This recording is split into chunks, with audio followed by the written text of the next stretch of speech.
Free, free Palestine! Free, free Palestine! Free, free Palestine! Free, free Palestine! Free, free Palestine! Free, free Palestine!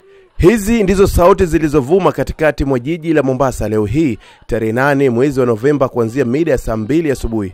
Sauti hizi zilikuwa ni za kutoka kwa jamii ya Waislamu Mombasa walioamua kufanya maandamano ya amani ili kuashiria dhulma na manyanyaso wanayopitia wa Palestina katika vita vyao vinavyoendelea nchini mwao. Msafara huu uliongozwa na viongozi kadhaa wa kidini na wa kisiasa vile vile, akiwemo MCA wa Bondeni Anza Fresh, waziri wa kaunti ya Mombasa Mborali anayesimamia masuala ya elimu, na waziri Osman Mohamed wa kitengo cha utalii na biashara. Katika viongozi wa Kiislamu waliongozwa na Sheikh Jamaluddin ambaye ni imamu wa msikiti wa Nairobi wa Jamia. Msafara huo ulianzia Mapembe ya Ndovu wakielekea bustani ya Mama Ngina Drive, wenyeji wakiimba nyimbo za uzalendo na kuashiria wapo pamoja na Palestina na kuwa hawafurahishwi katu na manyanyaso wanayopitia wananchi hao. اللهم تقبل منا إنك أنت السميع العليم وتب علينا إنك أنت التواب الرحيم.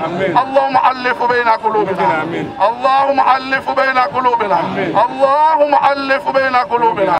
Walipofika bustani ya Mama Ngina, walianza na upanzi wa miti katika bustani hiyo kama ilivyo ajenda ya Rais William Ruto katika miaka yake ya uongozi. Allahu Akbar walillahil hamd. Allahu Akbar, Allahu Akbar, Allahu Akbar. Walihotubiwa na viongozi kadhaa akiwemo Mama Zamzam alionyesha kuhuzunishwa sana na mchafuko huo wa kivita. Kisha Sheikh Jamaluddin akashika usukani na kuendeleza mkutano huo. Hapo hapo aliwaongoza waliokusanyika katika mkutano huo kutoa mchango wao kwa walioathirika na vita hivi kupitia njia ya M-Pesa. Ima utoe cash ama kupitia M-Pesa. Na mimi nachukua fursa hii kuwahimiza watu wachangie kwa M-Pesa kwa wale ambao wana simu, na kuwapa changamoto wana Mombasa kwa kuwa Nairobi walichangisha msaada huo wa kima cha shilingi milioni 40. Ikumbukwe pia jana jioni Waislamu Mombasa walikutana katika ukumbi wa Furaha na wakachangisha takriban milioni 20. Mkutano huo uliongozwa na waziri wa elimu katika kaunti ya Mombasa Amborali. Sheikh Jamaluddin alisimulia mkasa na masaibu kwa ufupi tu yaliyowakuta walipokuwa wanapeleka msaada wao wa kwanza Palestina. Tukafika mpaka Cairo, na tulipofika Cairo wakati huo tulikuwa pamoja na Maulana Tariq ambaye yeye kupitia muasasa yake Al-Khair Foundation ndo walikuwa wakipeleka mizigo Palestina. Pindi tulipoingia Cairo, tukaambia kwamba Mayahudi ile boda ya Rafah ambao walikuwa wamefungua sasa wataka kuifunga.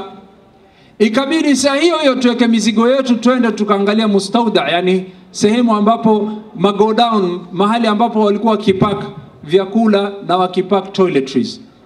Watu kaandaa mizigo ya familia takriban 1000. Licha ya kuwa vita hivi vina changamoto zake na masaibu yote wanaopata Palestina, alisema kuwa imekuwa funzo na kuwaleta Waislamu kwa pamoja na kuonyesha ujumuiya ya Waislamu kwa kupambania nchi hiyo. Na Allah amejalia ni musiba kwao, lakini ni rahma kwa ummatu Muhammad. Kivipi? Hebu tuangalie namna tulivyokusanyika hapa. Watu wanaozungumza lugha tofauti, watu ambao waliokuwa na rangi tofauti, watu ambao waliokuwa katika madhehebu tofauti, lakini wamekusanyika kwa ajili ya la ilaha illa Allah. Allah amejalia kadhia ya Palestina imekuwa chanzo cha kuleta umoja baina ya Waislamu. Bila kusahau alitoa mbinu na jinsi watu wanaweza kusimama na nchi hiyo ili kupata uhuru wake tena. Jambo la kwanza, kuombea dua kwa siri na kwa dhahiri. Kuombea dua usiku na mchana. Tuweza kuwanusuru kwa kutoa sauti zetu na kuwa ni wenye kuwakemea maadui wa Mwenyezi Mungu. Tuweza kuwafanyia ndugu zetu waliokuwa Palestina. Ni hivi tulivyokusanyika kutoa sauti zetu na kuwaunga mkono, kutoa mali yetu. Kutoa mali yetu kivipi? Tukichangia na tukatoa senti zetu ili ende kuwafaa ndugu zetu waliokuwa Palestina, basi inakuwa sababu ya Allah subhanahu wa ta'ala kuwapatia nusra